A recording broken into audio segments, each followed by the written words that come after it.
Though you wouldn't know it from that old photo, Bette Davis is 71 and still working, and still the opinionated lady she was when she was the Empress of Hollywood. "I do not regret one professional enemy I have made," says the redoubtable Miss Davis, "and if you aim high, the pygmies will jump on your back and tug at your skirts." Or from this Yankee Puritan, "A good percentage of our lives is spent doing things we loathe. Marvelous. It puts starch in your spine." Well, Bette Davis recently deserted the East Coast, where she had lived for many years, and moved west again to Hollywood, the scene of her old triumphs and her old battles. Among the triumphs, 2 Oscars. She had 10 Academy Award nominations. Among her battles, her famous losing fight with Warner Brothers that ended in the courts after she'd gone on strike. Bette Davis had trouble not just with on-screen lovers and off-screen executives. She went through tempest at home, too. Miss Davis has had 4 husbands. First, bandleader Ham Nelson. 5 years of marriage, then divorce. Ham, of course, was just, I outgrew him. Yes. I got older. Then Arthur Farnsworth, businessman. 2 years, and he died. The lovely, lovely guy died, you know, Farney. I know. This would have worked. This would really have worked. He had no jealousy of me. He had a damn good job himself at Disney's. He was Yankee. Third, William Sherry, a painter. 6 difficult years and out. Sherry beat you? Yeah. Believe me. Really beat you up? I had this marvelous doctor in Laguna Beach, and after about taking care of me for 15 years or so, he said, "I've got to ask you something.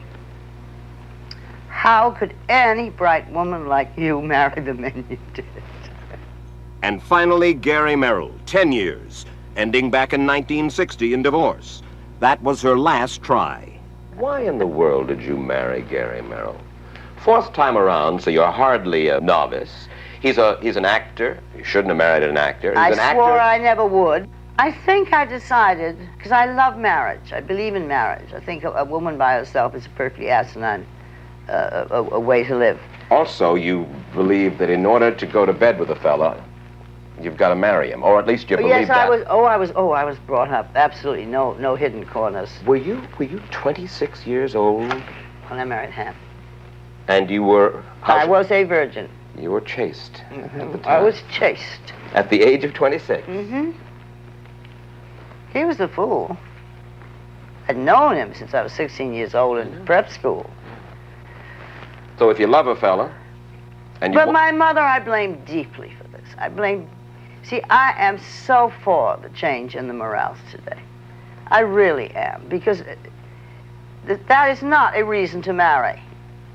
To go to bed? No, that is not a reason to marry. That is a ridiculous reason. And then, in your compulsion to work, in your devotion to your career, and your mother's devotion to your career, you aborted your first child? 2. 2? He begged me to. I did what he wanted. This was with Nelson? He did. My first husband, he did me a great favor, really. If I had had children that young, it's very possible I would have chosen the children to bring up. And I'm fortunate, because at this age, had I never tried to do what I wanted to do, I'd be a pretty disappointed woman. Do you need the money, or do you need the work, or do you need... I need the work. You really said, Betty, it has been my experience that one cannot, in any shape or form, depend on human relations for any lasting reward. It is only work that truly satisfies. Yes, that stands by you. It isn't that many people don't add a great deal to your life. But I'm talking about as a permanent thing. That's the least disappointing relationship you can have.